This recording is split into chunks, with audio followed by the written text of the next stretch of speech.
মহিলারা তাদের নিজেদের মধ্যে অশান্তি হচ্ছে বলে তারা বলবে আমি কেন যাব, আমি যাব কারণ আমি বেটার থাকবো। প্রথম জিনিস হচ্ছে আমাকে বেটার থাকতে হবে। আমি বেটার না হলে অন্যজনকে আমি বেটার করার চেষ্টা করা উচিত না।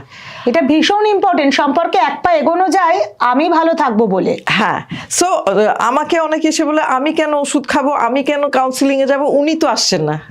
আমি তখন তাদের এটাই বলি যে আপনি আসছেন আপনার জন্য, আপনার নিজের ইমপ্রুভমেন্টে। এই যে আপনি বেটার থাকছেন, আপনি বেটার যেই থাকবেন, হতে পারে আপনাকে দেখে ভাবতে পারে যে না ও তো বেটার আছে, আচ্ছা ঠিক আছে আমিও গিয়ে দেখি না কি হয়।